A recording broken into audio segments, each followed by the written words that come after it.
privilège que tu nous fais d'être dans ce lieu, à l'écoute de ta parole.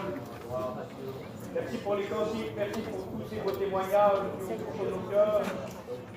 Maintenant, avec l'Église, nous voulons prier pour notre frère, pour ton serviteur, celui que tu as choisi pour nous apporter la parole. Seigneur, que ça soit l'instrument dans cette soirée. Que les cœurs soient touchés, Seigneur, par le moyen de la parole. Rappelle-lui les mots, Seigneur. Nous ne sommes pas là pour écouter un discours, mais nous voulons écouter le mot qui vient du ciel. L'onction de Dieu soit sur notre frère. Amen. Merci au Seigneur. Merci à Dieu. Donc bonjour à vous tous. Que Dieu nous bénisse ensemble dans cette bonne soirée. La fatigue est là, mais on est confiant dans l'œuvre du Seigneur. Merci à Dieu pour les prières. Merci à Dieu pour tout ce qui a été fait. Je me suis renseigné, savoir qui est venu, qu'est-ce qui s'est passé, qu'est-ce qui a été prêché. Non, même pas. Je n'ai même pas demandé. Mais je sais qu'il s'est passé des bonnes choses. Et Dieu veut remplir ce lieu. C'est sa présence qui compte. Si c'est repartir d'ici de la même façon que je suis venu, ça ne sert pas à grand-chose. Je suis venu ici pour devenir meilleur. Et donc la parole de Dieu nous enseigne qu'il faut tout faire dans le sens de devenir meilleur. Pourquoi faire des kilomètres? Pourquoi m'asseoir à la réunion? Pourquoi écouter un pasteur? Ça ne sert à rien si je repars de la même façon. Je sais qu'on arrive dans les dernières réunions peut-être, et puis je me suis posé la question, quel est notre engagement? À quoi nous nous sommes engagés? On a écouté les jeunes gens, merci à Dieu pour l'œuvre de la jeunesse dans toutes nos églises respectives. Et je sais que les jeunes gens, certains disent c'est l'avenir de la mission. Moi je dis, notre frère Gino qui est là, des doules et les autres frères qui s'occupent des jeunes gens, c'est pas l'avenir de notre mission. La jeunesse c'est notre mission actuelle aujourd'hui. Ça fait partie de l'église et nous sommes réjouis de nos jeunes gens, que Dieu puisse les bénir. Et puis je regardais un texte important de la parole de Dieu, je voudrais vous en faire part ce soir dans l'évangile de Luc chapitre 9 et à partir du verset 57. Jésus part de Capernaum, se rend à Jérusalem. La logique, vu la chaleur, c'était de passer le long du Jourdain, arriver à Jérusalem, environ 130 km. Et puis Jésus prend la décision de passer par l'intérieur des terres, de l'autre côté des monts qui séparent le Jourdain jusqu'à la mer Méditerranée. Et donc là, il n'y a plus que 100 km pour aller à Jérusalem, on gagne en kilomètres. Jésus savait que ces dernières heures allaient arriver, il le savait parfaitement, et il décide de passer par ce quartier qu'on appelle, ce département qu'on appelle la Samarie. Il envoie des hommes devant lui pour préparer son chemin.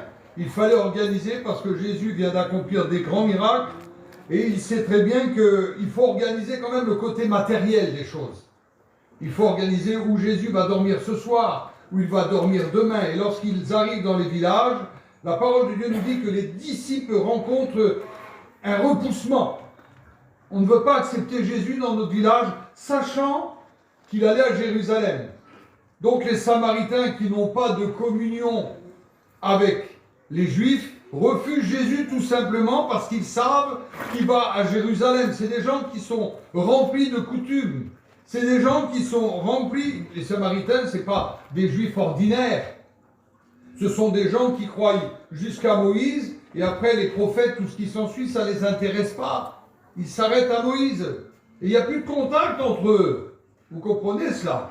Et à cause de cela, on refuse Jésus dans le village. Alors les disciples vont dans un autre bourg, et lorsqu'il arrive, nous dit la Bible, dans un autre bourg, dans un autre village, écoutez ce qu'il est dit. Pendant qu'ils étaient en chemin, un homme lui dit, « Seigneur, je te suivrai partout où tu iras. » Jésus lui répondit, « Les renards ont des tanières, les oiseaux du ciel ont des nids, mais le Fils de l'homme n'a pas de lieu où il puisse reposer sa tête. » Il dit à un autre, « Suis-moi. » Et il répondit, « Seigneur, permets-moi d'abord d'aller ensevelir mon Père. » Mais Jésus lui dit, écoutez, c'est terrible cette parole. Laisse les morts ensevelir leurs morts, et toi va annoncer le royaume de Dieu. Et un autre dit, je te suivrai Seigneur, mais permets-moi d'aller d'abord prendre congé de ceux de ma maison. Et Jésus lui répondit, quiconque met la main à la charrue et regarde en arrière, n'est pas propre au royaume des cieux, n'est pas digne, nous dit notre version, des royaumes des cieux, n'est pas fait pour le royaume des cieux. Quiconque met la main à la charrue et regarde en arrière. Mais quelle parole dure! Je te demande simplement d'aller ensevelir mon père. Jésus, lui, qui dit dans sa parole, honore ton père et ta mère à seule fin que tes jours se rallongent. C'est ce même Jésus qui a dit ça. C'est dans la même parole qu'il a été dit, tu dois honorer ton père et ta mère. Et là, je te demande d'aller ensevelir mon père. Et toi, tu es en train de me dire, laisse les morts ensevelir leurs morts. Et toi, va annoncer le royaume des cieux. Le temps va vite. Il faut se dépêcher. Il faut annoncer, il faut préparer. Mais c'est pas pour ça que j'abandonne ma famille. C'est pas pour ça que je manque de respect à ma famille. Mais Jésus, connaissant leurs coutumes. Ah, il y avait une coutume en Samarie, je ne le savais pas. Mais Jésus le sait qu'il y a une coutume en Samarie. En Samarie, on prenait les gens qui étaient décédés, on ne les enterrait pas, on les mettait dans une grotte, au bout d'une semaine, on venait faire des soins, et après, il fallait attendre encore un mois pour faire d'autres soins, et après, il fallait attendre un an. Et au bout d'un an, on venait, on récupérait tout ce qui pouvait être récupérable, on mettait ça dans un pot, et on allait l'ensevelir dans la terre. Donc, quand le garçon dit « Laisse-moi aller ensevelir mon père », il dit à Jésus « Laisse-moi un an ». Jésus sait qu'il n'y a pas de temps, il n'y a pas à attendre un an pour des coutumes. Tu viens et tu vas annoncer le royaume des cieux tout de suite. Je ne suis pas ta coutume, c'est pour ça, il n'est pas dur le Seigneur. Il n'est pas dur, il connaît les coutumes des hommes. Il sait quand un gars dit « on verra », quand tu dis « on verra », c'est un mot qui a été inventé pour ne pas mentir ça. Quand tu dis « je ne sais pas », peut-être que, c'est tous des mots qui ont été inventés. Tu viens ce soir à la réunion ? Oh peut-être. En disant peut-être, tu sais que tu viens pas, toi. Et Jésus connaît dans ton peut-être le message qu'il peut y avoir. La parole de Dieu est terrible. Un autre dit, mais Seigneur, laisse-moi aller prendre congé de ceux de ma maison. Prendre congé de ceux de ma maison, c'est-à-dire laisse-moi aller dire au revoir à ceux de ma maison. Laisse-moi aller leur dire que je m'en vais. C'est spécial. Et puis Jésus dit, mais si tu fais ça, mon gars, si tu mets la main à la charrue, si tu t'engages dans quelque chose, je sais que dans ces semaines de mission-là, il y a plusieurs personnes qui se sont engagées, ils ont mis donc la main à la charrue, il n'y a aucun problème là-dessus. Et puis Jésus dit, mais si tu t'engages, si tu mets la main à la charrue, si tu t'engages à quelque chose, et que tu regardes en arrière, mais ça ne marchera pas. La parabole de la charrue, c'est une parabole agricole. Il y en a qui vont dire ici, mais nous on n'est pas des paysans. Et même si tu n'es pas un paysan, c'est la parabole qui est agricole. Prenez toutes les paraboles. Lorsque Jésus parle en parabole, il parle souvent de vignes, il parle de blé, il parle de moisson. Excusez-moi, c'est toujours des paraboles qui à la terre. C'est ancré avec la terre. Et là, encore une fois de plus, une parabole agricole. Mais c'est surtout une parabole qui nous parle du passé et qui nous freine. Et le passé peut nous freiner, mes frères. Le passé peut nous freiner. Non seulement un point de vue de la vie de tous les jours. Vous savez qu'il y a des scaphandriers, vous êtes au courant qu'il y a des scaphandriers? Vous n'êtes pas au courant, vous? Un scaphandrier, c'est un monsieur qui descend plus profond de la mer avec un appareil, là je ne sais pas comment il fait. Il est relié avec un tuyau, et puis c'est un scaphandrier. Aujourd'hui, il y a des scaphandriers qui vont chercher nos péchés qu'on a commis il y a très longtemps. Et ils vont au plus profond de la mer, ils les recueillent, ils nous les ramènent, ils nous les mettent devant la figure. Jésus oublie nos péchés. Non seulement il les pardonne, mais il les oublie. Il les jette au plus profond de la mer. Mais il y a des scaphandriers qui vont les chercher. Et c'est ça, regardez en arrière. Il y a qu'est-ce qui peut nous empêcher de travailler pour le Seigneur? Est-ce que vous êtes au courant qu'il y aurait des freins qui vous empêcheraient, qui pourraient m'empêcher à moi de travailler dans l'œuvre du Seigneur? Il y a deux charrues possibles. Il y a la première charrue à laquelle on s'attache, à laquelle on s'engage des fois dans notre métier, dans notre façon de faire, dans notre travail, dans notre activité, dans notre sport. Puisque j'ai entendu encore vaguement des histoires des gars qui préfèrent aller faire du sport plutôt que d'aller à la réunion. Ils préfèrent regarder un match de ballon plutôt, bon, ça, pour moi ça me semble bizarre, mais enfin peu importe. Ça c'est des charrues qui nous prennent. Charrues de notre métier, charrues de notre travail. Et ça peut nous empêcher de travailler pour notre foyer, ça peut nous empêcher de travailler pour notre ministère. Et puis il y a la charrue de l'engagement pour le monde et il y a la charrue de l'engagement pour le Seigneur. Et je regardais, il y a deux histoires de charrues là, bizarre.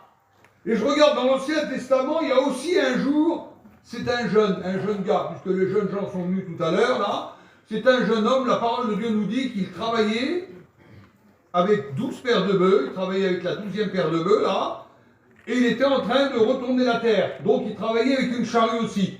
Encore un gars qui travaille avec une charrue. Nouveau Testament, il y a ce garçon-là, que le Seigneur lui dit, celui qui met la main à la charrue. Puis là, dans l'Ancien Testament aussi, un garçon qui est engagé dans son travail à lui. C'est pour lui. Le Seigneur dit, c'est pas cette charrue-là qu'il faut. Il faut s'engager dans la charrue de Dieu. Et ce garçon-là, il s'appelle Élisée. Et Élie vient vers lui. Élie prend son manteau et il met sur ses épaules. Ça s'appelle l'engagement. C'est un enrôlement. Il est en train de lui dire, voici mon manteau, je le mets sur toi. Ça veut dire que je t'appelle un enrôlement. Et ce garçon-là, il travaille avec sa charrue à lui. Et vous savez ce qu'il dit? C'est bizarre le même mot. Laisse-moi aller dire adieu à mes parents. C'est le même mot que le Nouveau Testament. Sauf que c'est deux charrues différentes. Et Élie lui dit, tu peux le faire. Parce que c'est pas parce qu'on s'engage pour Dieu qu'on doit délaisser notre famille. C'est pas parce qu'on s'engage dans l'œuvre du Seigneur, dans le travail de Dieu, qu'on doit délaisser notre action que nous avons avec notre famille. Le sang qui coule dans tes veines, c'est pas de l'eau. Et tu dois t'occuper de tes bien-aimés. Tu dois t'occuper de ta famille. Tu dois t'occuper de ton foyer. Tu dois t'occuper de tes petits. J'ai fait quelques réunions de jeunesse aussi, moi, en son temps. Ben, c'est pas parce que je m'occupais des jeunes gens ailleurs que je m'occupais pas de mes jeunes gens à moi. C'est pas écrit dans la Bible. Les charités bien ordonnées commencent par soi-même. Commencez déjà à prêcher chez vous. Notre ancien disait, pêche dans la mare, puis quand tu auras fini de pêcher dans la mare, tu iras pêcher dans les océans là-bas. Eh bien, c'est à moi de faire ça. C'est mon devoir. Et ce garçon-là qui est attaché à la charrue de son activité, imaginez-vous 12 paires de bœufs, c'est 12 Mercedes remplies de marchandises, ça. Il travaillait avec la 12e. Et il s'en va. Il s'en va dire au revoir à ses parents. Mais quand il revient, vous savez ce qu'il fait? Il prend l'attelage, le bois du joug. Il fait un feu avec. Il fait cuire les animaux, et il les donne en sacrifice, et puis il donne à manger à tous ceux qui sont autour de lui. Il faut savoir brûler ce qui nous tient liés des fois. Il a su le faire, lui. Il a brûlé ce qui le tenait lié, là, sa charrue, là. Il a donné les bêtes à cuire, et puis il les a distribuées autour de lui. Ah, ça c'est beau, ça. Est-ce que tu es prêt à le faire? Ça, c'est la charrue de l'engagement. Et quand on s'engage pour Dieu, je sais qu'il y en a plein qui sont engagés, puis il y en a d'autres qui sont peut-être engagés depuis 10, 15, 20 ans et plus. Ils ont peut-être eu un petit relâchement par rapport à ça. Engageons-nous. Et le Seigneur donne ces paroles-là. C'est spécial, je regardais ça. C'est la même histoire que dans l'histoire qu'on a vue, là. C'est un garçon qui sait honorer ses parents. Jésus dit aussi, honore ton père et ta mère, à ce fin que tes jours se prolongent. Et puis, je voudrais vous dire à quoi qu'il faut s'attacher aujourd'hui. Celui qui s'attache, qui met la main à la charrue, et qui regarde en arrière, sont durs les mots-là, n'est pas digne, n'est pas propre, n'est pas fait pour le royaume des cieux. C'est quoi le royaume des cieux? C'est quoi le royaume de Dieu? Jésus donne plusieurs définitions par rapport à ça. C'est ce que nous vivons, nous, aujourd'hui, sur la terre, ici, là. C'est pas facile de vivre le royaume des cieux, ici, sur la terre. Le royaume des cieux, c'est le paradis. Mais non! Le royaume des cieux, il est aussi ici, sur la terre, avec nous, l'action de Dieu. Notre mission, tout ce qu'elle comporte, nos enseignants, notre conseil, notre président, notre secrétaire, vous mettez tout ce que vous voulez, tous nos pasteurs unis là, que ce soit toutes nos régions confondues. Nous sommes la représentation du royaume des cieux sur la terre. Et on doit s'engager. Il faut s'attacher au royaume de Dieu. Il faut s'attacher au travail de Dieu. Il faut s'attacher à l'action de Dieu. Il faut s'attacher à la moisson de Dieu. Mais avant de moissonner, il faut passer la charrue. Et le Seigneur nous dit, celui qui met la main à la charrue et qui regarde en arrière, n'est pas propre au royaume des cieux. Quelle est notre attitude envers notre famille? Les découragements familiaux. Le 5e commandement, on l'a vu, honore ton père et ta mère, c'est bien ça. Éphésiens 6 nous dit, honore ton père et ta mère, c'est le premier commandement qui est suivi d'une promesse. Ça c'est beau ça, une promesse à seule fin, que tu sois heureux et que tu vives longtemps sur la terre. Ça c'est bon, ça c'est une promesse. Pourquoi je suis mort de bonheur? Je n'ai pas honoré mon père et ma mère. Sur la terre, je parle moi.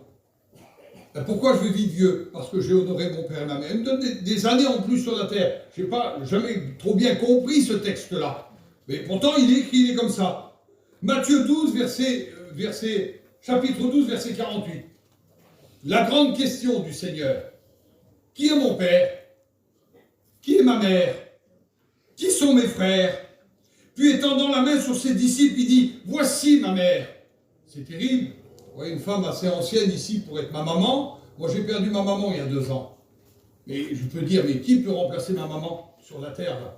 Mais il n'y a personne qui peut remplacer ma maman. Mais je me suis vu des fois accompagné des fois de vieilles chrétiennes qu'on connaît, nous, autour de nous, des vieilles femmes. Et puis quand je les regarde, je dis, Seigneur, ben elle, c'est ma maman. Et puis lui, c'est mon frère. Et puis lui, c'est mon père. Pas possible, ça pourrait se faire. Ben oui, ça peut se faire. Parce que lorsqu'on est une famille en Dieu, lorsqu'on met la main à la charrue, alors là, ce sont tous mes frères. Et puis vous êtes toutes mes sœurs. Que Dieu vous bénisse. Que Dieu nous bénisse ensemble. Et c'est ce qu'on appelle la communion fraternelle. Oh, qu'il est doux et agréable pour des frères et des sœurs de demeurer ensemble. Parce que c'est là que le Seigneur envoie sa bénédiction. Je n'ai pas besoin d'autre chose que la bénédiction du Seigneur. Mais elle se fait en travers mes frères, mes sœurs, ma mère, mon père. J'en ai besoin. C'est vital pour moi. Alors, il y aura des moments où la famille chrétienne, non chrétienne, viendra vers vous, les non-chrétiens, et qui vous diront, vous décourageront. Ça va, mais dans quoi tu t'engages? Regarde, tu pars là-bas, tu fais ci, tu fais là, tu vas mourir de bonheur, et puis ça, on l'écoute tous les jours. Et les non-chrétiens, c'est normal, nos amis, des fois, qui pourraient nous décourager. Des fois, ils n'arrivent pas à comprendre notre action. C'est vrai, c'est pas facile à comprendre, un père de famille qui quitte son foyer pendant une semaine pour aller dans un pays étranger, pour faire de l'humanitaire ou donner la parole de Dieu partout où il va. C'est pas facile à comprendre, mais c'est pas toujours les non-chrétiens qui font ça. C'est pas toujours les inconvertis, excusez-moi du mot, je les appelle mes amis, moi, qui font ça. C'est des fois notre famille proche, parce qu'ils comprennent plus. Parce qu'on ne les transporte pas sur le même nuage que nous sommes, on ne donne pas assez d'explications. Et ce que nos bien-aimés ont besoin, ce n'est pas d'une explication non plus, c'est d'un témoignage. Et nous devons les emmener sur notre terrain, sur notre nuage, à seule fin d'avoir une action bien plus définie. C'est incompréhensible, les pressions sentimentales. C'est-à-dire de quoi il parle? Oui, les pressions sentimentales sont fortes. Et ça nous condamne, des fois. On est condamné par rapport à cela. Je vous donne une expérience comme ça. Moi, ça fait quelques années déjà. Ma petite, elle devait avoir 4 ans, 5 ans, ma petite dernière Myriam, là. Et puis j'allais dans les pays, moi, avec René à l'époque, on faisait de l'humanitaire. L'homme, il prêchait, mais moi, je faisais plus de l'humanitaire. Donc, il y a Laurent, les copains qui venaient avec moi, là. L'équipe, et puis on allait là-bas apporter à manger aux gens, aux malheureux. Et puis ma petite, un jour, elle a vu une cassette vidéo. Je n'étais pas là, moi. Et puis elle est tombée jalouse sur les petits que j'allais là-bas emmener à manger. C'était normal, elle avait 4-5 ans, la petite là. Et puis elle a répondu à ma femme, elle dit, pourquoi elle est partie, le tata? Elle dit, elle est partie amener à manger pour les petits malheureux. Puis elle a dit, mais moi aussi je suis malheureuse. Elle ne comprenait pas dans le sens malheureux. Elle était malheureuse parce qu'elle avait plus de tata pendant 10-15 jours. Et puis elle se sentait frustrée par rapport à cette attitude-là. Eh bien, évitons ces attitudes-là. Vous comprenez ça? Bon, c'est vrai que c'est pas facile. Quand on prêche l'évangile, on est souvent parti, ceci, cela. Mais les bêtises qu'on a fait avec nos enfants, il ne faut pas le recommencer avec nos petits-enfants. Donc on a besoin c'est pour ça que je vous parle, moi, des fois, des incompréhensions sentimentales. Et une incompréhension sentimentale nous met droit dans un mur. Les parents, il y a les enfants, il y a la compagne. On l'a tous vécu. Et on va tous le vivre de toute façon, à un moment ou à un autre. Ça, j'en suis persuadé. Et ça devient très compliqué. Mais mettre la main à la charrue, c'est engager mon foyer aussi avec moi. Je ne mets pas la main à la charrue tout seul dans une action pour le Seigneur. Eh bien, je le fais, j'essaye d'enrôler mon foyer avec mes enfants. Partir en mission. Avec qui tu pars en mission? Ben, des fois, elle nous le demande, la compagne, parce que s'il n'y a pas ses petites copines, des fois, elle n'est pas contente, madame. Avec qui tu vas en mission? Eh bien, je vais aller avec le monde, là. Mon Dieu, c'est pas du monde comme nous, ça. Alors, mettez ce que vous voulez, l'autre va dire, ben, c'est les voyageurs, l'autre va dire, ben, c'est les Roms, l'autre va dire, c'est les Manouches. Mais non, c'est pas du monde comme nous. Et alors, j'ai pas de copine là-bas. Mais t'as pas de copine, t'as des sœurs. C'est des sœurs qui prient le Seigneur comme toi. Oui, mais maintenant, il faut emmener notre staff. J'ai vu un pasteur, une fois au ça, c'est un gars, j'ai fait des réunions avec lui en Belgique, qui s'appelle Nicky Cruz. Je ne sais pas si vous connaissez cet homme-là. Et puis, je lui dis, tu viens quand? Il dit, je viens à telle époque, comme ça, comme ça. Il arrive là-bas, je vais le chercher en Allemagne à l'aéroport, je l'emmène en Belgique. Un staff, tu sais combien ils étaient, Gino? Ils étaient 30. Mais j'y viens pas à 30 vous venez pas à 30 pour faire des réunions, même. Il a emmené sa femme, il a emmené les petits. Il a emmené ses collaborateurs. Il y avait une maîtresse d'école juste pour ces 2-3 petits-là. Je dis, bon, gros Niki, j'ai dit, putain, ça coûte une fortune. À l'époque, c'était 7 ou 8 millions pour venir faire. Mais je dis, tu Là, on ne vous demande pas de faire ça, hein, ne vous inquiétez pas. Non, mais si on peut enrôler notre petite famille dans un travail, dans une action, aller à la convention, c'est pas rien là, dans les conventions aujourd'hui. Vous comprenez ce que je suis en train de vous expliquer. Il faut que j'enrôle mon foyer aussi dans cette action-là. On va se mettre tout à la convention. On s'en moque, on arrivera, on se mettra n'importe où. Ah non, pas question. Comment ça, pas question? Ah, moi, si je me mets pas là, pourquoi? Il y a la cousine, il y a Tintin, il y a Milou. Ah oui, s'il y a Tintin et Milou, on va se mettre avec Tintin et Milou. Mais c'est pas ça l'action de Dieu. On se met n'importe où, on va faire ce qu'on peut. Parlez pas de la place, ça, c'est une atrocité.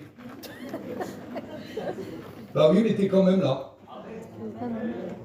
Parce que je regarde pas la place, moi, ce soir. Je regarde à ce qu'il peut me donner. Pourquoi? Parce que j'ai mis la main à la charrue.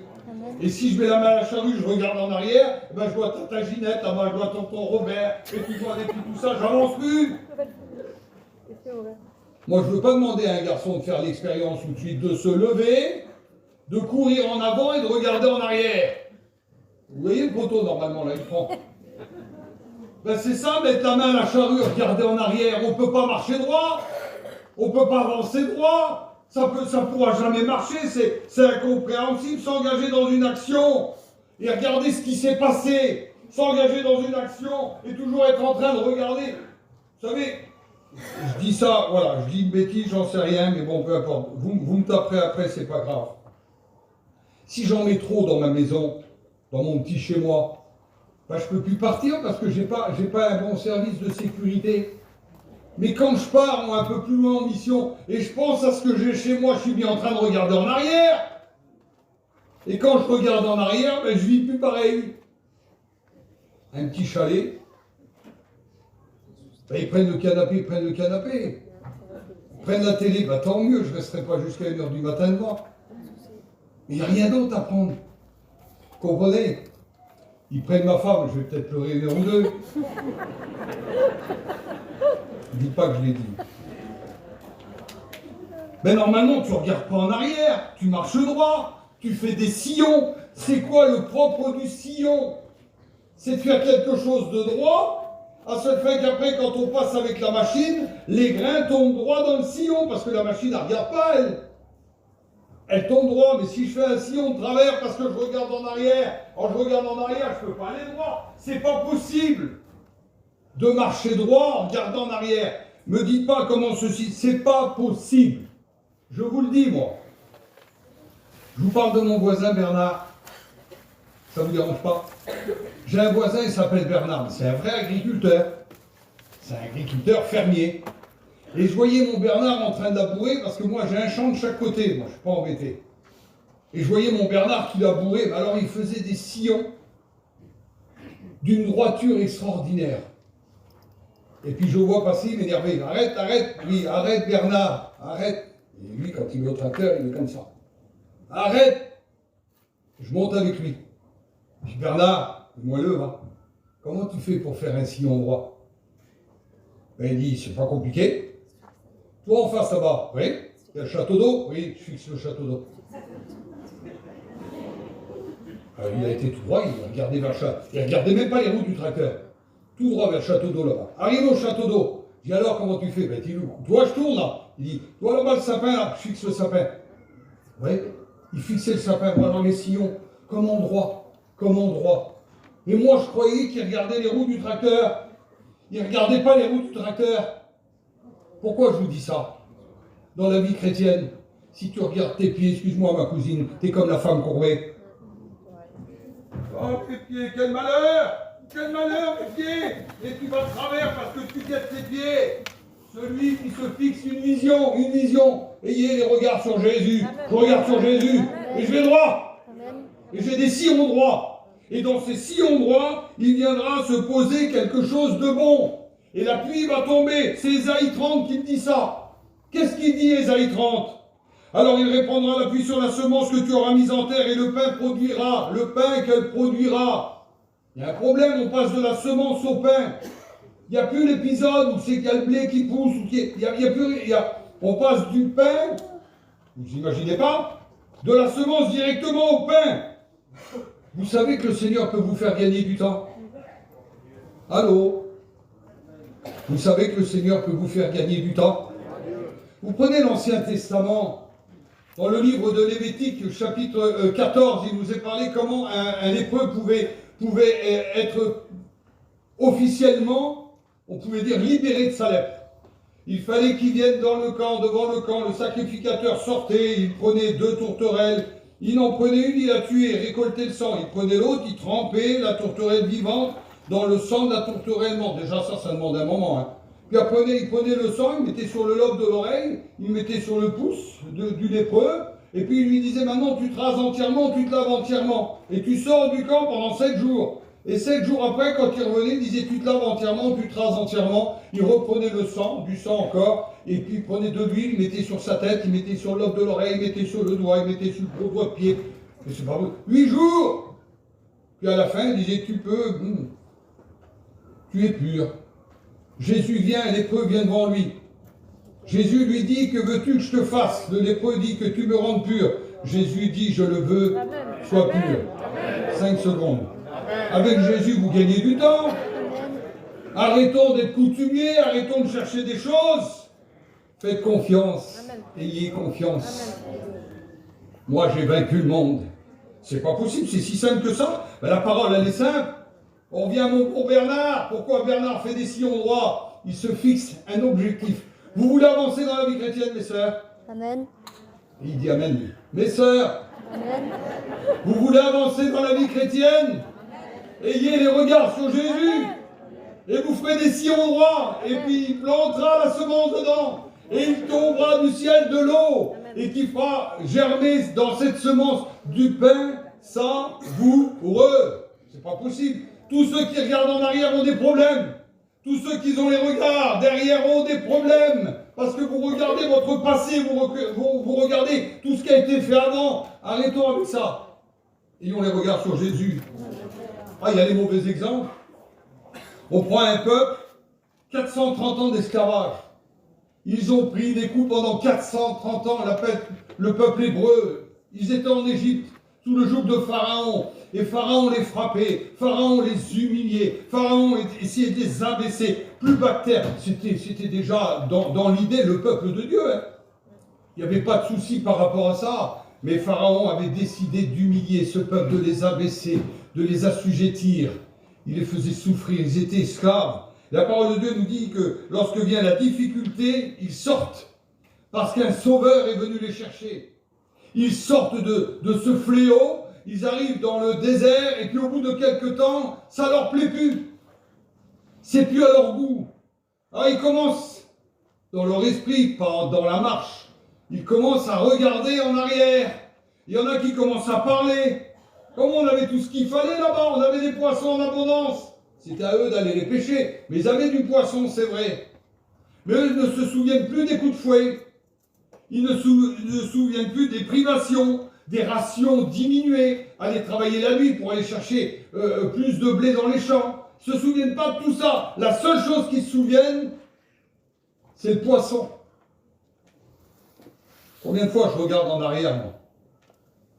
Ben, t'as vu avant, on avait le droit de sortir. Qu'est-ce que tu faisais? Il y avait de la musique à fond dans un endroit, tu te trémoussais avec 2 verres de whisky, c'était ça ta vie. Ça vaut pas bien grand-chose, mais tu te souviens que de ça.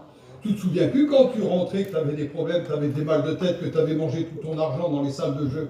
Tu te souviens plus des bagarres où tu as pris des coups, où tu as été humilié, où tu as été abaissé. Et quand ça frappe à 6 h du matin, ça c'est pareil, c'est pas rien.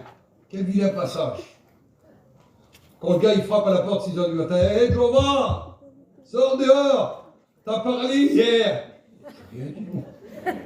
Il dit à elle, vas-y sors, va y dire à l'homme du gars, ça a trompé de camping. Bah oui, mais c'est ça le monde. Le monde c'est un ramassis de problèmes, c'est un ramassis de misère, et puis tous ces ramassis là, ils n'arrêtent pas de parler. Nombre 11 nous dit quelque chose. Le ramassis des gens qui se trouvaient au milieu d'Israël fut saisi de convoitise. Ils se sont mis à convoiter ce qu'il y avait derrière, avant, lorsqu'ils étaient esclaves de Pharaon. Et même les enfants d'Israël recommencèrent à pleurer et dire « Qui nous donnera de la viande à manger ?» Écoutez ce qu'il est dit. Nous nous souvenons des poissons que nous mangions en Égypte et qui nous coûtaient rien. Des concombres, des melons, des poireaux, des oignons et de l'ail. Vous imaginez pas, ils viennent d'être libérés de 430 ans d'esclavage. Excusez-moi, ils pleurent pour un poireau. Ils veulent manger des melons. Mais le melon, le meilleur melon de Pharaon, il est amer par rapport à la manne du désert, la nourriture qui vient de Dieu. Mais ils n'en veulent pas, ils n'en veulent plus. C'est pour ça qu'ils ont tourné en rond pendant 40 ans. Pourquoi je tourne en rond, moi? Pour pas vous mettre mal à l'aise. Pourquoi ça fait des années que ça dure? Pourquoi je n'obtiens pas la bénédiction que je dois obtenir? N'oubliez pas que ce que l'homme aura semé, il va le récolter, certainement. Pourquoi je n'obtiens pas ce que je demande au Seigneur? Pourquoi je n'ai pas les bénédictions qu'il me faut chez moi? Pourquoi je n'ai pas un foyer béni? Pourquoi je n'ai pas des enfants qui marchent dans la voie de Dieu? Eh bien parce que je veux les poireaux de Pharaon. Je veux les melons. C'est des privations, la vie chrétienne. Mais c'est sûr que c'est des privations. Mais c'est certain. Mais quand je rentrais chez moi, je sentais l'alcool, le tabac. Des fois, j'avais du sang sur moi. Et ce n'était pas toujours celui des autres. Comprenez ce que je veux vous dire? J'étais malheureux, j'étais misérable, j'avais plus d'argent. Ben, quand j'ai donné mon cœur à Dieu, ça n'a pas changé grand-chose. Ah, je me bagarre plus. Je sens plus l'alcool, je sens plus le tabac.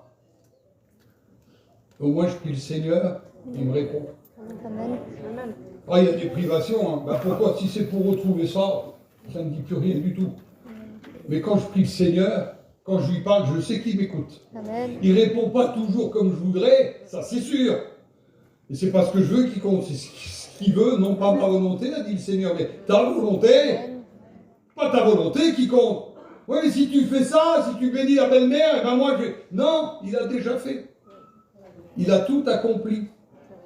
Il n'y a plus rien à faire. C'est à moi de faire. Et je sais qu'un jour, mes yeux verront Jésus. C'est pas possible. Regardez en arrière avec le cœur, regardez en arrière avec la pensée, c'est pas bon. Les travailleurs vont dire ça tout de suite, les bons travailleurs. Lorsque vous prenez une masse et que vous tapez plusieurs fois sur le même morceau là, est-ce que vous arrivez facilement à ouvrir votre main? C'est bizarre. La main a pris la forme de la masse. Moi aujourd'hui je ne vaux plus rien, mais pendant un moment j'étais un peu plus fort que ça. Je vous assure que des fois je tapais à la masse, et ben ma main ne pouvait plus s'ouvrir. Elle avait pris la forme de la masse. Ma main avait pris la forme de mon outil de travail. Mettre la main à la charrue, c'est mettre la main à l'action de Dieu. Faites en sorte qu'elle prenne votre main, votre cœur, prenne la forme du travail de Dieu. Et là, vous allez être engagé. Je vous dis, ça va tenir la route. Quiconque met la main à la charrue, regarde en arrière, n'est pas propre au royaume des cieux. Ces gens-là ne sont pas allés jusqu'au bout. Il y avait une cité qu'on appelle Sodome et Gomorrhe. Si un jour vous allez en Israël, vous verrez, vous irez dans un endroit qui s'appelle Kasser-Yaoud, le château des Juifs. Ça se trouve juste au départ de la mer Morte, lorsqu'on vient de Tibériade, juste à l'embranchement. À droite, vous avez Jérusalem, 36 km. En face, la mer Morte. Et derrière vous, vous avez Tibériade. Et là, cet endroit, Kasser-Yaoud, château des Juifs, passage des Juifs. Cet endroit, Kasser-Yaoud, c'est l'endroit où Élisée a fait remonter le fer. Cet endroit, Kasser-Yaoud, c'est l'endroit où Naaman a été délivré de Salep. Cet endroit, Kasser-Yaoud dans le Jourdain, c'est l'endroit où Jésus est passé à pied sec en menant tout le peuple avec lui. Cet endroit, Kasser-Yaoud, c'est l'endroit où Jésus a été baptisé par Jean-Baptiste. C'est un endroit célèbre. Et si vous allez à cet endroit, Kasser-Yaoud, sur la gauche, vous rentrez en Jordanie, vous faites environ 30 km. Ceux qui me disent que Sodome et Gomorrhe, c'est au bord de la mer Morte, c'est qu'il n'a jamais été. Cet endroit se trouve à 30 km en Jordanie. Et cet endroit, Sodome et Gomorrhe, il y avait un homme qui était venu avec son petit foyer. Il a été chercher la sécurité devant Sodome et Gomorrhe. Je disais au cas où, c'est une grande ville, je serai en sécurité. Et puis par rapport à la vie, pas rien la vie, le problème de la vie, je me mets plus en sécurité. Il s'est mis devant la porte. Je me suis mis plus en sécurité en me mettant à l'intérieur. Et là vient le problème. Mais il y avait tonton Abraham, il priait, il demandait à Dieu, il demandait à Dieu pour Lot, son neveu. Mais Lot était attiré vers ces choses-là. Alors, il y en a certains qui vont dire, oui, c'est sa femme, elle était... Non, laissez la petite femme de l'autre tranquille. On ne va pas boxer les femmes ce soir, on n'est pas là pour ça. Elle n'a pas de nom. Méfiez-vous d'une femme qui n'a pas de nom. Ben oui, mais les anges y viennent. Les anges arrivent dans cette vie. Ils parlent, ils décrivent, ils disent ce qui va se passer, un petit peu ce qui se passe aujourd'hui. Des gens nous préviennent, on sait ce qui va se produire, on sait ce qui va se passer. Pour nous, c'est le bon et glorieux retour du Seigneur. Gloire à Dieu. Mais pour nos amis, ça sera un moment de désastre terrible, de malheur, de séparation aussi. Ça va être terrible. Et puis là, les anges viennent prévenir l'autre, il faut que tu sortes. Et puis l'autre va arriver à sortir. Et vous connaissez l'histoire. Un jour, j'ai écouté une blague, un frère a dit, elle a regardé derrière parce qu'il y avait sa machine à laver, ou je ne sais pas ce qu'il nous a sorti comme blague. Non, elle n'avait pas de machine à laver, cette femme-là. Elle a regardé en arrière, c'est tout. Et la Bible nous enseigne qu'elle s'est transformée en statue de sel. Parce qu'elle a regardé en arrière. Vous n'avez pas le goût du sel, à la limite, vous êtes le sel de la terre. Mais ce sel-là, on n'en veut pas. Et avoir les regards sur les choses du passé nous amène à nous conduire en devenant du sel. Quelque chose qui ne coûte rien, qui est là simplement, qui ne coûte rien. Ce sel-là, on ne peut même pas le mettre dans le manger. C'est terrible. La femme de l'autre regardant en arrière, elle devint une statue de sel. Ésaïe 1 nous dit, malheur à toi, la nation pécheresse, le peuple chargé d'iniquité, à la race des méchants, les enfants corrompus, ils ont abandonné l'Éternel, nous dit le texte, et ils ont méprisé le Saint d'Israël, ils se sont retirés en arrière, faire marche arrière. Ça, c'est terrible. Faire marche arrière. Le Seigneur ne nous demande pas de marcher en arrière. Il nous dit, allez de l'avant. Allez de l'avant. Le Seigneur, j'en peux plus.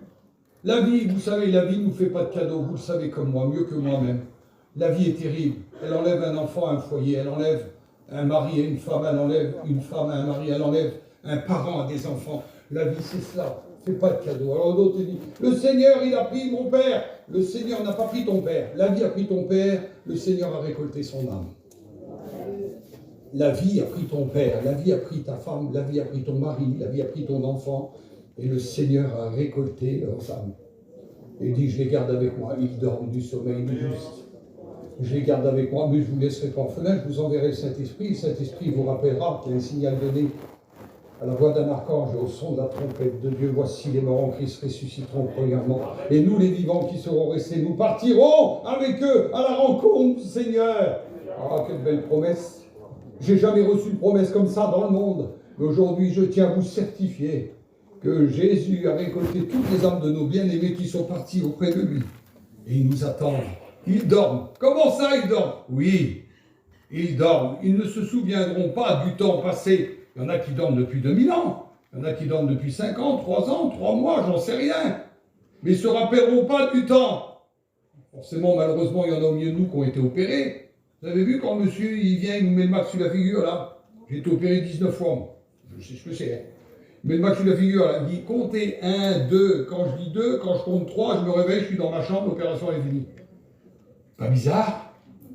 Tu fais ça, tu dis, j'ai un pansement. Monsieur, je suis déjà opéré? Oui, c'est fini l'opération. Ça a duré combien de temps? Je suis rentré à 11h, il est 4h d'après-midi. Il est 5h, vous les avez vus, là?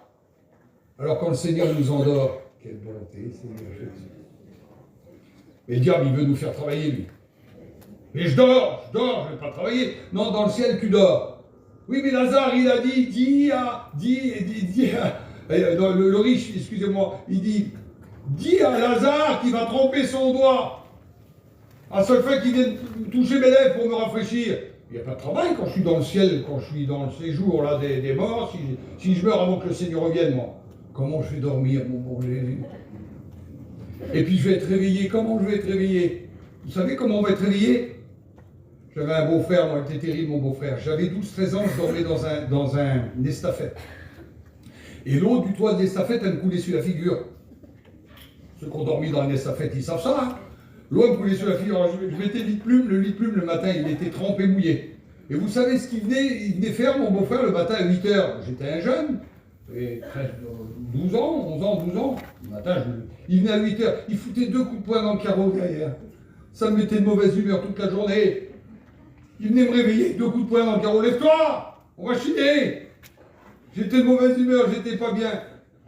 Parce que c'est le réveil du monde, ça. Le réveil, je vous parle là. Gino, quelle bonté le réveil. Le Seigneur. Allô, oui, réveille-toi. Qu'est-ce qui se passe? Réveille-toi, le jour est arrivé. Mais eux, ils ne vont pas te devancer, donc tu vas te lever. Seigneur, c'est pas possible. Oui, tu vas te lever. Tu vas être changé dans un corset. Tu vas monter sur les nuées du ciel. Et puis ceux qui sont restés sur la terre, hein, ils viendront à ta rencontre.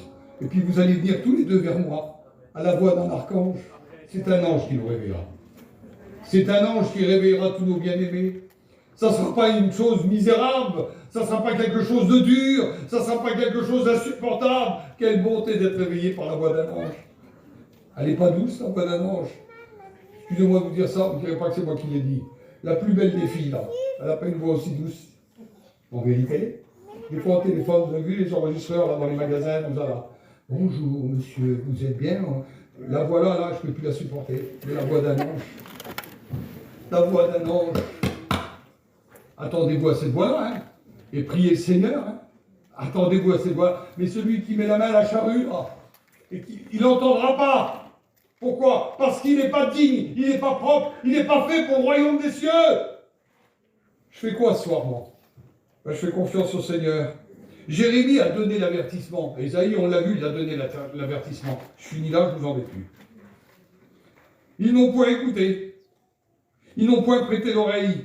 Ils ont suivi les conseils, les penchants de leur mauvais cœur. Ils ont été en arrière et non en avant. Connaissez-vous les coulisses de Dieu, sœur? Tu connais les coulisses de Dieu, toi? Les coulisses de Dieu? Je connais les coulisses d'un théâtre. À la limite, mais les coulisses de Dieu, non, je ne connais pas. Les coulisses de Dieu, c'est ce qui est en train de se préparer pour vous. Pour moi. Vous voulez que je vous en touche un mot 5 minutes? Les coulisses de Dieu. C'est l'action qui est en train de se préparer pour moi. Mais moi, je suis au courant de rien. Et je marche dans la vie.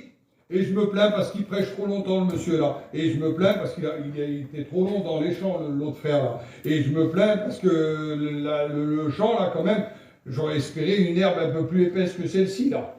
Et je me plains toujours. Et je me plains, et je me plains, et je me plains. Je vous raconte cette petite anecdote. J'étais en Hongrie l'année dernière, il y a 3-4 ans là, à la même époque à peu près là. Si vous voulez savoir. Et j'étais là-bas avec mon frère Guy. Et le frère Guy, lui, il me dit, viens, on va visiter encore une maison. Je dis, non Guy, je suis fatigué. On va à la pension, on se mange une petite soupe et au lit. Il dit, non, on va visiter encore un frère. Non Guy, si on va aller voir Yanneux. Je dis, Yanneux, je peux plus le supporter. Léna, je peux plus la supporter. La maison, je peux plus la supporter. Et puis on a pote, et puis tout ça, je peux plus. Je vais à la pension, je suis fatigué, Guy. Je prends ma petite soupe et au lit. Non, et Guy, il fait jamais ça. Jamais. Non, il dit, on va visiter. Ouais, je dis, bon, bah ouais, il a raison, lui, là. Alors, on va visiter la maison. Viens, on y va, Guy. Alors, monte dans la voiture, s'il te plaît. J'étais à bout de nerfs. Je suis un faux cam, moi. J'étais à bout de nerfs. Monte dans l'auto. On arrive chez Yanneux. Tous les lumières éteintes. Je dis, alors, tu vois, Guy, tu vois, il n'est pas là, Yanneux. Il est parti. T'es content? Il dit, viens, on rentre quand même. Je dis, tu vois, je vais rentrer à la maison, dans RNS. Et on rentre dans la maison. Mais comme on rentre dans la maison, la lumière, elle s'allume. Et toute l'église était là. Joyeux anniversaire. C'était mon anniversaire. C'est pour ça que je vous dis, c'était la même époque. Si des fois, en anniversaire, je fais 43 et je fais 56. Donc, à ce moment-là, je suis ému, c'est normal, l'église entière est là. Je ne savais pas ce qui s'était produit dans la journée. On avait fait des visites toute l'après-midi. En vérité, Pépino, écoute-moi ce que je te dis. Toute l'après-midi, on a fait des visites. Alors moi, je disais, on va dans la maison là, le grand Guy, non, on va pas là, on va là. Je dis, pourquoi tu vas pas là, toi? Il dit, non, on va là. Et toute l'après-midi, après, j'ai réfléchi à tout ça. Lui, il était au courant de ça, il était complice avec eux. Et je ne pouvais pas aller dans la maison parce que là, il préparait des gâteaux, là, il préparait des guirlandes, là, il préparait ici pour mon anniversaire à moi. Et Guy me conduisait dans les endroits où il voulait lui. Mais moi, je ne comprenais pas et je me suis même presque mis en colère contre lui. Je ne connaissais pas les coulisses. de cette affaire-là. Allez, je vous vends le morceau. Ah, les coulisses de Dieu, des fois, tu es dans des endroits que ça ne te plaît pas. Toi, pourquoi je suis ici? Pourquoi il m'emmène là? Pourquoi il me dit de faire ci? Pourquoi il me dit... Tu ne connais pas les coulisses de Dieu. Il y a une préparation pour toi. Amen. Ça vaut tout ce que tu peux vivre sur la terre. Là. Je m'en vais vous préparer une place à seule fin que là où je suis, vous y soyez aussi. Ah oui, bah alors lâche pas la charrue. Continue à faire des sillons. Fatigué, excuse-moi mon frère, des fois tu es fatigué, tu arrives à un certain âge. Je suis fatigué mon frère. Continue. Continue. Cet homme de Dieu, 85 ans, Caleb, il est toujours aussi vigoureux. Il a reçu la promesse à 40. À 85 ans, il s'est saisi de la montagne. Quand il arrive là-bas, il y avait les géants d'Anak. L'homme de Dieu dit, non seulement tu prends la montagne, mais il dit, il y a les géants. Là, les géants, devant Caleb, 85 ans, ils ont fui comme des chiens. Quelle beauté. On peut être vieux et rempli de vaillantise. Que Dieu te bénisse, mon frère. Vous comprenez ça? Les coulisses de Dieu, c'est ça. Dieu a en préparation pour vous des choses meilleures, des grandes choses. Qui veut accéder à cela? Qui veut mettre la main à la charrue? Vous êtes tous des manchots, qu'est-ce qu'il y a eu? Qui veut mettre la main à la charrue? Alors vous la prenez, vous ne lâchez pas. Hein. On ne lâche pas l'affaire. Hein. On continue. Vous voulez que je fasse que... J'arrête. J'arrête parce que je peux parler 1h30, moi. Je suis un pasteur il parle 1h30, hein, comme rien. Moi j'arrête maintenant. Moi je veux prier le Seigneur. Je veux, vous allez dire quand même, je prie pour moi. Que Dieu me donne à tenir ferme la charrue de Dieu. Le travail de Dieu, l'action de Dieu, la volonté de Dieu. Donne-moi la tenir ferme. Même si chez moi ça parle. Même si autour de moi ça parle. Même si j'ai des ennemis. Même, peu importe. Je lâche pas. Je lâche pas l'affaire. Je veux prier pour ma compagne. Je veux prier pour mes enfants. Je veux prier pour mes petits-enfants. Je veux prier pour ma famille. Je veux prier pour toutes mes sœurs, pour tous mes frères, tous ceux qui sont ici. Je veux prier pour mes frères, serviteurs de Dieu. Ne lâchons pas les frères. Ça serait dommage de lâcher maintenant. Ça serait dommage. Je vous donne. Je vous dis quelque chose. Je peux tenir 1 minute encore, les frères. 1 minute. Parce qu'il faut bien que je vous donne la solution pour tenir ferme la charrue, pour ne pas regarder ce qui se passe ailleurs. Moi, je me suis fixé une limite, une balance. Vous voulez que je vous explique ma balance à moi? Ma balance. C'est dommage qu'ils ne sont pas là. Ma femme, elle est malade, et puis les petits, voilà, on n'est pas de Bordeaux, moi. C'est dommage, j'aurais fait. Je me fixe dans ma vie, moi, une grosse balance. Et puis, sur le plateau de droite, là, je mets ce que j'aime le plus. Excusez-moi, j'ai le droit, non? L'autre jour, dans mon téléphone, il y en a un, il a regardé ma page d'accueil. Il dit, il a mis sa femme. Enfin, c'est même pas lui qui m'a dit ça, c'est sa femme à lui qui me dit, t'as mis ta femme sur la page d'accueil. Je dis, non, je vais te mettre à toi. C'est pas grave, il a raison. Et il a mis sa femme. Je dis, non, je vais te mettre à toi. Bon, je passe les commentaires, parce qu'après, je peux aller très loin. Alors, je mets sur le plateau, là, ici, de droite, je mets ce que j'aime le plus. Donc je mets ma femme, je mets mes petites, je mets mes bons petits, j'en ai 8 moi. Ils ont 17, 18 ans, mes petits-enfants. C'est plus des bébés, mon petit-fils Malik, il est grand comme moi. Je les mets tous sur la balance là, et je les guette. Et quand je les guette, je vous assure, je me réjouis. Amen. Alors vous, vous dites pas ça, je me régale, je me régale. Alors, je les mets là, puis je me régale. Et puis sur le plateau de gauche là, j'en mets une autre. C'est pas ma femme, j'en mets une autre là. Elle est grande, elle est toute fine comme ça, là. Je mets une cigarette. Puis à côté, j'en mets une autre, je mets une bouteille. Puis à côté, j'en mets une autre, elle a des yeux verts comme ça, dans la tête, comme ça. Enfin bref. Je mets celle que vous voulez, là. Oui, mais moi, je regarde sur elle, là. En vérité, en plus, c'est une belle femme. J'ai pas le droit de mentir, le frère. Je regarde sur elle, puis je regarde sur mes bons petits, là. Je vais lâcher mes types pour elle, là. Pour l'alcool j'allais dire, pour la cigarette, là. Et puis l'autre qui me fout tu peux me foutre des coups d'œil comme tu veux, ma petite soeur, je te fous un coup de botte à toi, là. Ben, non, mais c'est pas comique, hein. C'est rigolo, c'est vrai.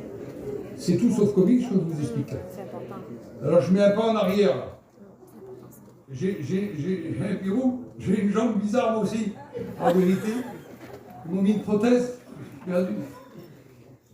Je regarde eux là, puis je regarde elle là. J'y fous un coup de prothèse, j'y fous.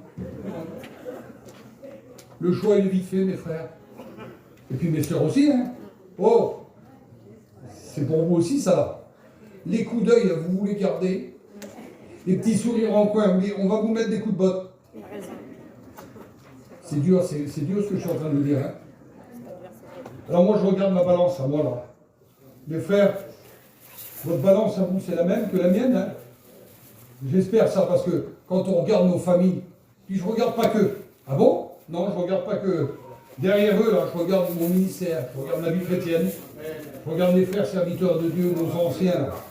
Le Seigneur, j'ai trop de devoir, seulement là, il m'a connu tout jeune, j'étais pas chrétien, de toute façon. On était au lac à Bordeaux, là, je me rappelle de Pellette, il venait nous voir sur la place, là. J'étais pas chrétien du tout. Voyez, on est venu vers moi, j'avais 17 ans une fois. Il m'a donné 2 études. J'étais pas chrétien à 17 ans, moi. Il dit, tiens, petit, ça va te servir plus tard. Allez savoir que 15 ans après, j'allais enseigner à l'école biblique. Ah oui. Alors quand je regarde tout ça, nos anciens, notre mission, mes frères, tous les frères serviteurs de Dieu, mes sœurs chrétiennes, là, les chrétiennes, les frères chrétiens, là, je préfère, je vous garde à vous à vie que je vous choue, je vous aime dans mon cœur à vous, là. Elle, là, j'y fous un coup de botte. Non mais rigolez pas. Il faut être capable de résister. Hein. Celui qui met la main à la charrue, là, passe dessus, là, il passe dessus. L'amour, tout ça. Tout ça, c'est l'amouré. Tout ça, c'est mort. On laisse tout tomber. Mon foyer compte plus. Mes enfants comptent plus. Mes frères, ils comptent plus. Ma mission, elle compte plus. Mon ministère, il compte plus. Moi et ma maison. Faites ce que vous voulez, vous. Moi et ma maison. Nous servirons l'Éternel. Qui s'engage à mettre la main dans la charrue, à la charrue? Qui s'engage? Qui s'engage? Je vais faire quelque chose. Excuse-moi, mon frère. T'es âgé? T'as quelques années, t'as plus que moi. Est-ce que tu veux te lever, t'engager à mettre la main à la charrue encore à ton âge? Tu veux le faire? Eh bien, Seigneur, fais-le. Est-ce qu'il y en a d'autres qui veulent le faire? Ben, levons-nous à nos places. Et engageons-nous. On va prier ensemble. Ceux qui le veulent, hein, si tu restes dans ta position, pas de souci. Moi, je m'engage, je me surengage. Il y en a qui s'engagent pour 5 ans, 10 ans pour un téléphone. Je m'engage à perpétuité pour le Seigneur. À perpétuité pour son action, à perpétuité pour son engagement, à perpétuité pour ses grâces, à perpétuité pour son amour, à perpétuité pour la vie éternelle, à perpétuité avec Jésus. Je m'engage, Seigneur Jésus. Engagez-vous dans votre prière. Prions le Seigneur ensemble. Demandons la grâce de Dieu. Viens pas ici à genoux.